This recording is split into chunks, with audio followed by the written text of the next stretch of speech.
County Judge Andy Brown and Austin City Manager Spencer Cronk, as well as leadership from several city departments and utilities, including Austin Energy, so that we can provide an update on the winter storm response and recovery. My name's Kirk Watson. I'm mayor of the city of Austin, and I'm also joined by my colleague, Councilmember Leslie Poole, who also chairs the Austin Energy Advisory Committee of the Austin City Council. It's an understatement to say it's been just a challenging 3 days for our area, but we've been making steady progress, and we want to ease concerns by addressing different questions today and be able to answer your questions. First, I want to thank those who have been working tirelessly to keep residents safe and warm, opening shelters and warming centers, responding to calls for assistance, clearing roadways, and working to restore power under somewhat brutal conditions. I also want to acknowledge that, like so many of our residents, I've been frustrated. I've been frustrated by the lack of power in our homes, including mine, and I've been frustrated and disappointed in the communication that I feel like should have been better with the people of the city. A press conference like this to answer questions should have happened before now, and my commitment to you is that we will see another one of these probably this afternoon or late this evening so that we can keep people up to date. But we'll address those issues about how we communicate when we get past the life and safety issues that we still face. I want people to know, though, that we intend to assure that lack of communication does not happen, and the protocols of communication in a disaster will be reassessed and recreated. I also want to say thank you very much to Austin residents for their patience, for their resilience, and their commitment to each other. Neighbors have been helping neighbors during this difficult time. This storm event, leaving so many without heat, light, and with a feeling of insecurity, comes on the heels of Winter Storm Uri and the anxiety and the trauma that we all experienced then. I know that top of mind for everyone is restoring power to each and every home, and crews are working even as we speak and have through the night, and they've been working for the past 24 hours plus to do just that. Because of the length and the nature of this storm, it has proven very challenging. Initially, it was hoped that all power would be restored in 12 to 24 hours, but as we now know and we anticipate, it'll be late tomorrow before we have substantially restored power to everyone across the city. Our city manager, Spencer Cronk, is joined by, as I indicated, several of his department directors and leadership, including Jackie Sargent of Austin Energy, who's going to be able to provide you with more details and answer questions. But before we do that, I'd first like to invite our Travis County Judge, Andy Brown, to say a few words. Judge? Thanks.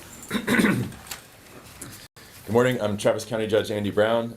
I want to start by saying thank you to the Travis County staff, City of Austin staff, Austin Energy staff and workers, and the staff from the 3 other energy companies that serve Travis County, mainly outside of the city limits. Their hard work is helping us recover from this winter storm. And I know that the mayor and Spencer are going to discuss operations of Austin Energy, as is the leader of Austin Energy. I just want the public to know that the Travis County Office of Emergency Management is also in contact with the 3 additional power providers that serve Travis County, which are Pedernales Electric Cooperative, Bluebonnet Electric Cooperative, and Encore Electric. They're all working diligently to make sure that your lights turn on when you flip that switch. Additionally, Travis County's transportation and natural resources crews are working throughout the county to keep roads passable so energy crews can help people in need. From treating roads to clearing fallen trees, our staff is doing everything they can to ensure emergency response and energy crews face fewer obstacles as they respond to your calls and needs. And while we see the physical toll all around us, for some of our neighbors, this frozen flash is opening old wounds. This week has brought back unpleasant memories of Winter Storm Uri for many of us, and ironically, today is Groundhog Day. Just like 2 years ago, my house lost power, and I had to tell my kids that it'll be fine, and I know that they remembered the last time this happened. How could they forget? How could any of us forget? This week replaced the sounds of pipes bursting and water trickling with branches snapping, wood crashing, and ice shattering. My kids asked me a lot of questions, mainly, is this the same as last time? How long is this going to go? I told them that we need to have patience and we need to trust the emergency crews and the teams that are working all across the county and the city. While we sit inside, those workers are out in the cold working to keep the lights on and working to restore power to everybody in Travis County, and they deserve our respect and our patience. This has been a long and difficult stretch for us as a community, so for those of you who are also struggling with processing this event, I know that you are not alone. Lean on your family, lean on your friends and neighbors to make sure that you take care of your mental health, your physical health, and theirs. We were fortunate enough to be able to spend the night at my mom's house last night because our house had lost power yesterday. If you can, and if it's safe, please check on your neighbors. And just like we did last time, we're going to get through this together. And I'll now pass it over to City Manager Spencer Cronk. Thank you. Well, again, good morning, everyone, and thank you for joining us. And I want to first acknowledge the stress and frustration that our entire community is experiencing through this historic freeze. I want to also assure you that we here at the city have been working through these days and nights and will continue to do so to address a multitude of issues and quickly address this ever-evolving situation. I want to echo the mayor and the judge's comments about my appreciation for the city staff and county staff and our partners who continue to work tirelessly through these times. We have, as a city and county, established cold weather shelters and warming centers. We've organized transportation to those locations in partnership with community groups to address the needs of some of our most vulnerable residents. We continue to provide shelter and reprieve from the weather, and we will keep these centers open as long as they are needed. I want to once again assure you that the hundreds of city and county and community staff and employees that are working to contribute to the steady progress we continue to make every day will continue to do so. We are committed to supporting the people of Austin and keeping you safe, and we thank you for your support as we navigate in this experience together. I want to acknowledge the many directors that we have here with us who will be able to answer questions. We have Ken Snipes with our Austin Resource Recovery, Richard Mendoza with Austin Transportation, James Snow with Austin Public Works, Shay Ralston with Austin Water, Jeanette Bechet with Austin Public Health, and Juan Ortiz and Eric Carter with Homeland Security and Emergency Management. And after we hear from our General Manager, Jackie Sargent from Austin Energy, we will open up for questions, and any of those departments will be able to answer for you. Thank you very much. Jackie. Thank you, Spencer. We know that this has been a very frustrating situation for customers without power, and I want you to know that we feel your frustration. Our crews are in the field working safely and quickly as possible to restore power from icy conditions that have been causing falling trees and down power lines. We have 85 crews in service with an additional 32 crews from other utilities that joined us yesterday. We are expecting more crews from Houston to arrive this afternoon. Our crews restored power to more than 113,000 customers in the last day. Yet we are seeing additional ice and tree limbs knock out power again. Sometimes on the same circuit, our crews have just restored. Our crews are frustrated too. We appreciate the community's patience as our crews work to safely restore power. Please keep them in your prayers. This has been a very challenging winter event. We are experiencing one of the most widespread ice storms to hit Austin, and certainly one of the worst. The weather-related outages we're experiencing are localized outages caused by ice accumulation. These outages have nothing to do with the power grid. These extended outages are what happens when ice starts to weigh down on tree limbs, power lines, and utility poles. Many of you have seen the incredible damage caused by fallen tree branches in your own yard or on our streets, just as I did traveling here this morning. Multiply that by over 437 square miles of service territory to understand and get a sense of the magnitude of the magnitude and impact that we and our crews are dealing with. And please know that we are working as quickly as possible to restore power.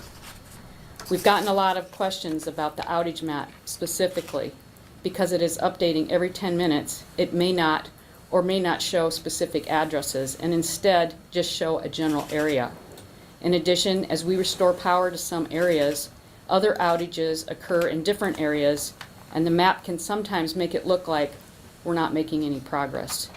We are working as quickly as possible to restore power for all customers. Because additional outages are coming online as we restore power, it may look like no progress is being made. But we are restoring power and 113,000 customers so far. It feels like 2 steps forward and 3 steps back. At this point, because of the forecast of rising temperatures, we are expecting to be wrapping up on major restoration efforts by Friday evening. I'm thankful to the Austin Energy team who has been working tirelessly around the clock on this restoration effort. We are doing everything we can to quickly and safely restore power. However, customers should be aware that there may be some instances where they will still need to have an electrician make some repairs to their service so we can restore power safely to their specific home or residence. And finally, we also want to make sure customers are safe. People should never touch down power lines or a tree limb making contact with a down power line. Assume that down power lines are energized and stay away from them. Do not try to clear trees away from your lines by yourself. Call 911 to report down power lines. Thank you. All right, folks, with that, I'll open it up for questions. As a reminder, I will be calling on you. I'll get started over here with Spectrum. Sure. Can you answer why the Austin power lines aren't buried? And also, how do you decide which areas of the city to work on first to restore power? So the first question, why aren't Austin Energy's power lines not buried? That's a question that all utilities get asked. Historically, power lines were put above ground. Over time, there have been opportunities to bury power lines, and as new developments are created, we're able to do that more successfully. It's very expensive to retrofit a system and go back and bury power lines. Very expensive, billions of dollars. A lot of areas in our region have limestone. It's not like you're in Iowa and you can just plow a trench and put the lines in. A lot of our services are behind homes, in alleyways or back in between lots. That becomes very challenging as well. Buried power lines have their own challenges. They're vulnerable to flooding, and if they do have an outage, it's more difficult to identify where the break in the power line is, where the damage has occurred, and then you have to excavate, find that, and replace cable, and you might have to replace long lengths of cable. And so the outages that customers experience from a buried line are typically much longer than from overhead lines. Okay, Ted? Last night you guys, There was a second part. Very good. Yeah, how do you decide, because they're scattered throughout the whole city, how do you decide which area gets service first? So we look at and we prioritize our restoration efforts and focus on, first of all, critical loads. We want to get those loads restored as quickly as possible. And then we look at where are we going to be able to get the most people's power back on. So as you look at our outage map, you'll see outages listed and it will say number of customers impacted. We're going to go after those ones with the largest numbers so that we can get as many people restored as quickly and safely as possible. And then we will get to the other outages. That allows us to focus our crews in specific areas and help the most people in the shortest amount of time. Okay, Ted. you guys mentioned last night it wasn't a vegetation maintenance issue, but because of the ice we were expecting, should trees have been trimmed back even more, and should mutual aid have been called sooner? So we did prepare and reach out to bring in crews ahead of time. We were following the weather forecast, and it wasn't expected that the ice amount would be as significant. And so the conditions deteriorated, and that created even more ice than anticipated. Vegetation management is something that we're very focused on. Over the past several years, we have increased our budget and our focus to trim trees. We could really use help in that area with getting our residents to understand the importance of vegetation management, to allow our crews in to get the vegetation management done. We can always be better, but in this circumstance, I don't know what you saw when you were driving here this morning, but the amount of weight that has accumulated on the vegetation is probably a historic extreme. And that has caused significant challenges for us, along with ice on equipment. Some of you may have had to leave your cars outside, and as that ice accumulated, you couldn't just go and open the car door and get in and turn the defrost on, right? You had to take extraordinary efforts to get the ice broken and away, and to get the key so you could get into the car and get the handle so you didn't break the handle off, and then work to get the ice off of the car. So we're experiencing some of those same challenges as well, but we really need help from the community to allow us to do better vegetation management. Thank you. Sorry, just to clarify with the mutual aid, were crews on standby before the storm, and then you guys called to actually mobilize them and activate them to come here right away? What exactly was that process? So it wasn't until we were into the situation and understood the extent of the damage, but we do have relationships with our neighboring utilities. We have actually formed a group called the Texas Public Power Corridor, where we are working together so that we can, in these instances when an emergency declaration by the governor hasn't been made, that we can call on each other to get support. And so we did that as quickly as possible, and we're very grateful to those utilities that are supporting us. KG. This is specifically for Mayor Watson. If you were so frustrated with the lack of communication from Austin Energy, why wasn't a press conference called earlier? And for Austin Energy, what could have been done better to clarify communication? Well, I think being able to answer people's questions is the way you best do that, and I have urged that we do that on a more frequent basis. I will admit that I deferred to folks so that they could be doing the jobs that they needed to do and were expert in the area. But I am frustrated, and I know others are frustrated. This needs to happen on a more frequent basis, but we ought to focus now on the life and safety issues, get those out of the way, and then we'll come up with a new way to do this so that we're able to answer the public's questions in a more rapid fashion. Could you repeat?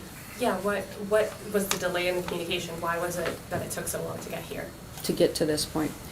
We do citywide communications as a cooperative effort, and so with the direction from the city, we are here today and answering questions. But I would say that our communications team at Austin Energy specifically have been available and have responded to every request, every media request that we've had, either with formal interviews that have been broadcast or with written information and documentation, and answered every single request.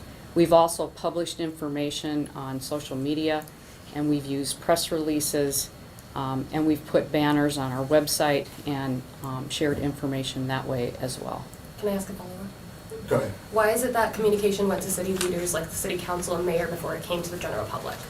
I think you all know that the mayor and city council, the chair of our utility oversight committee, are our governing body, and that keeping them informed is very important because they help us then reach the broader audience of our community, and we appreciate their help and support in that way. CBS.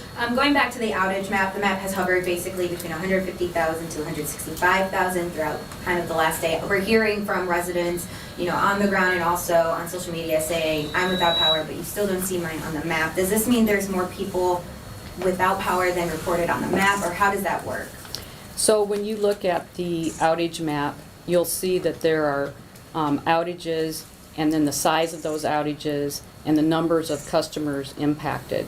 So although a specific address isn't pinpointed and showing up specifically, if there's a large outage that is near your residence or commercial business, then we have that captured within that data.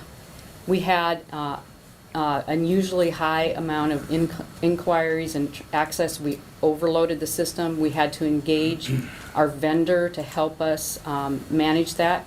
And the system is now up and working more appropriately. There may still be glitches from time to time, and certain customers may not get the information they're looking for, but overall, concerted effort and the information should be correct. Or do you text them then, Fox? You mentioned that obviously this is not a power grid issue like it was 2 years ago, and you also mentioned that the record amount of precipitation building up on the power lines is causing issues. How does that compare to the precipitation or the down power lines we saw 2 years ago? So 2 years ago, if you'll remember, we had ice and snow.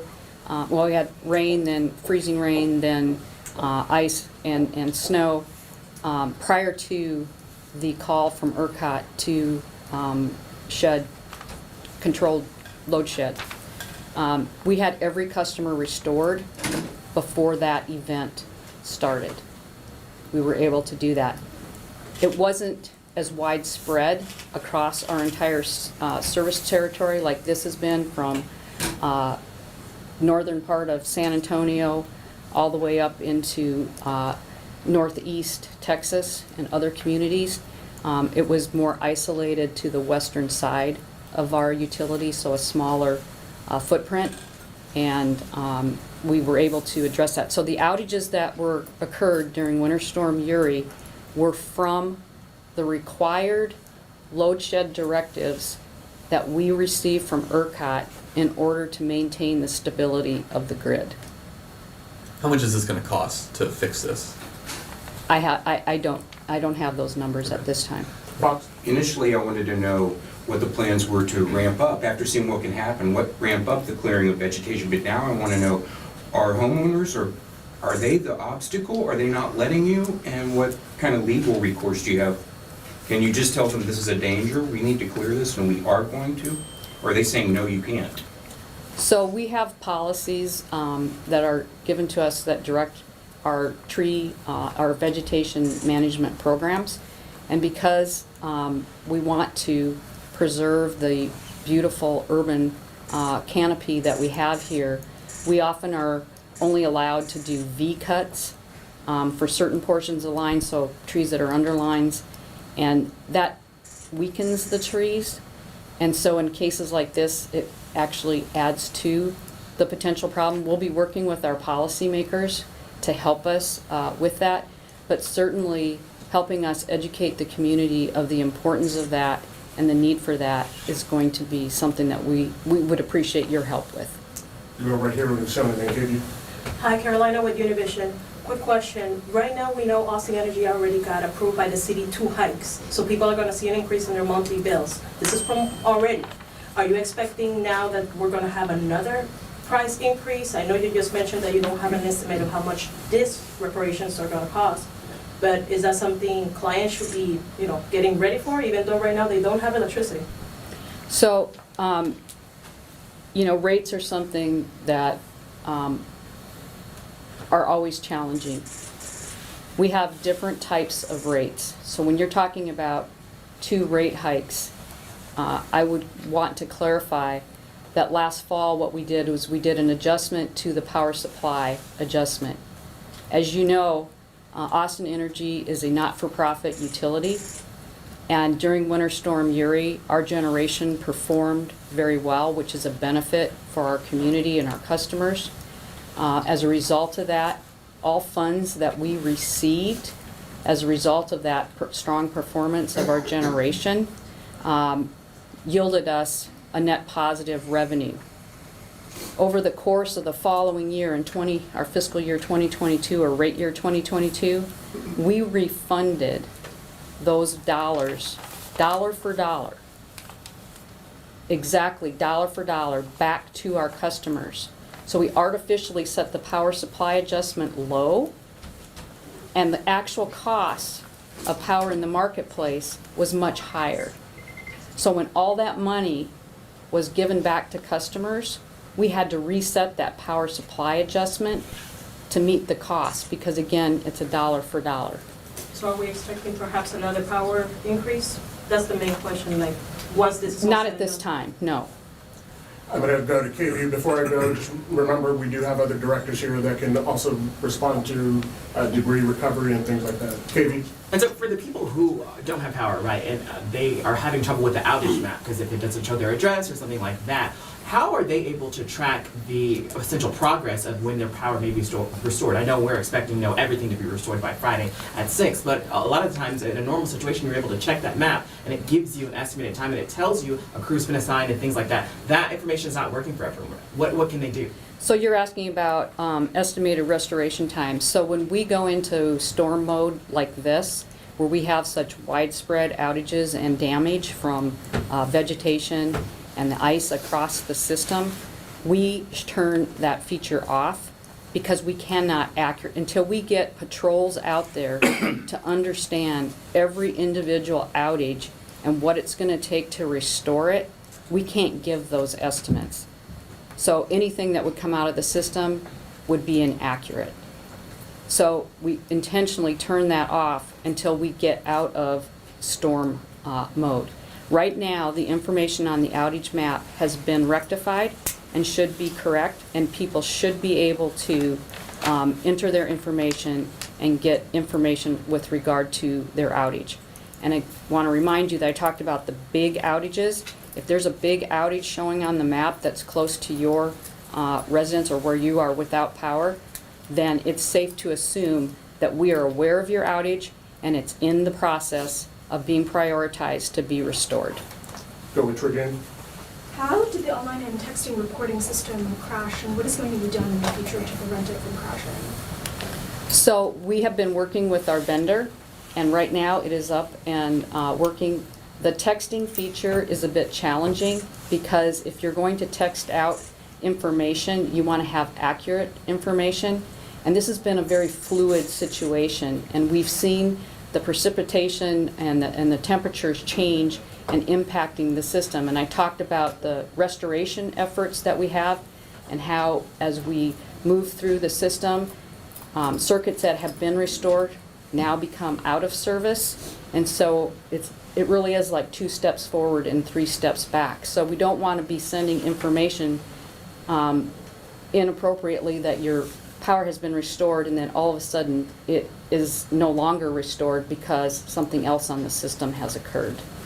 We'll do last question right here, KT. Can you tell me a little bit about why your power outage reporting system went down? What was the causes, and is it going to go down again in the coming days?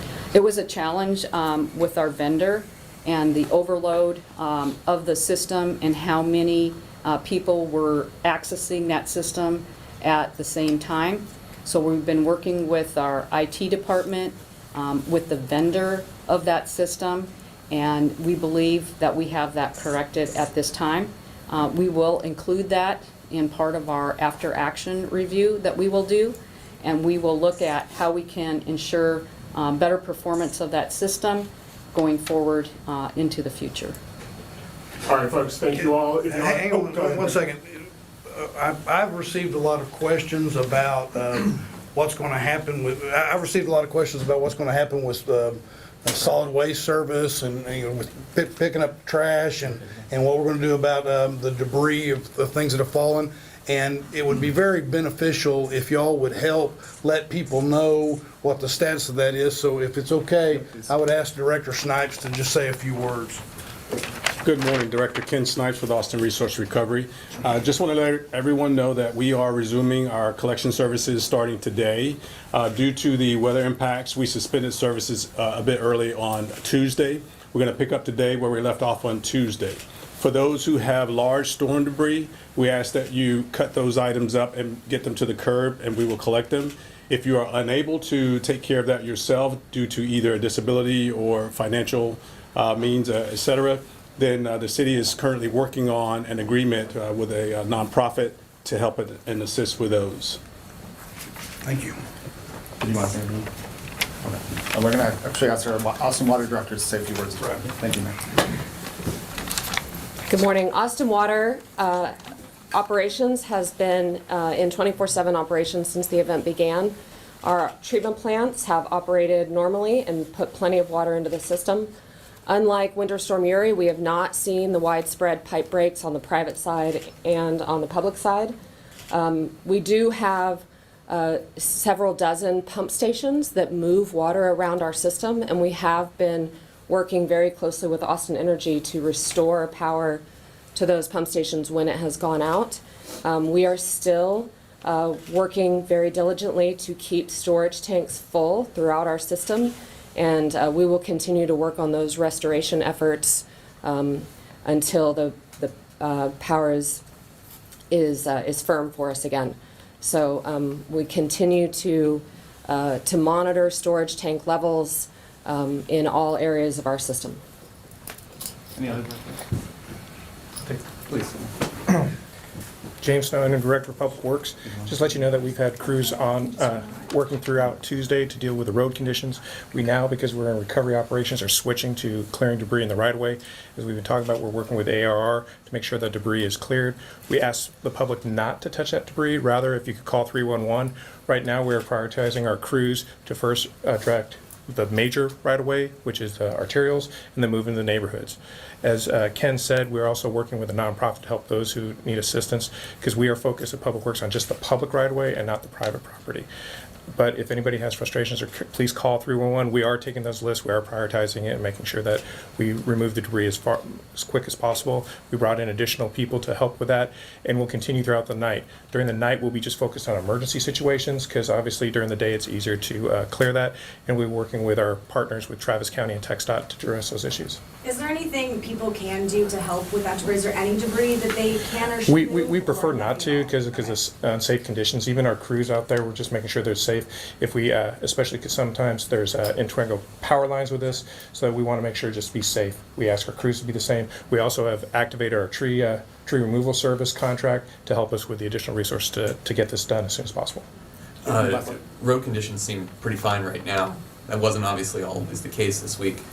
Can you talk about how you have treated the roads and what you found worked and didn't work?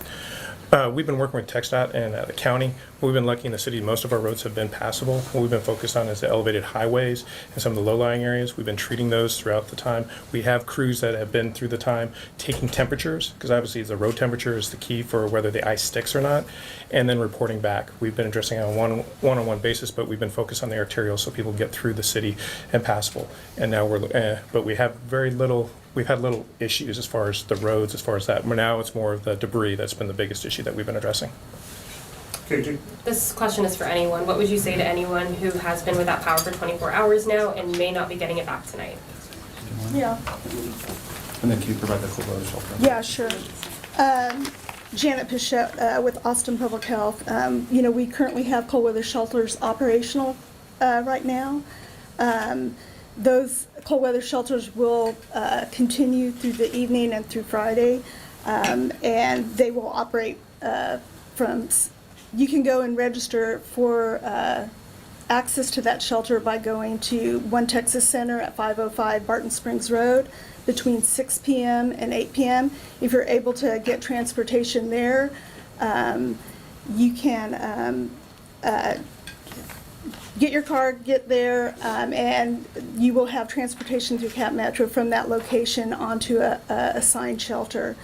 If you are in need of sheltering tonight and there isn't a shelter and you don't have electricity, the one thing you can do is, and you don't have transportation, is you can call 311 and we'll help make assistance to make arrangements to get to a sheltering location.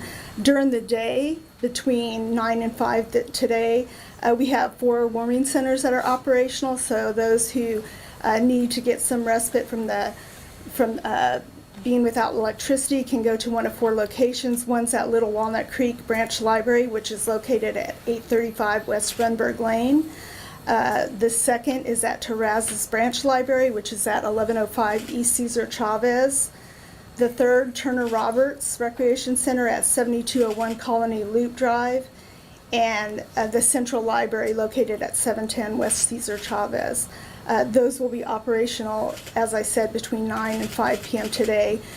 Should you need extended sheltering operations and a warm place to stay tonight, again, you can make your way to One Texas Center at 505 Barton Springs Road, and you will be provided transportation to a sheltering location so that you can have a warm place to stay tonight. All right. Thank you all. Thank you all. If you all need anything else, just feel free to contact some of the communication staff that are here.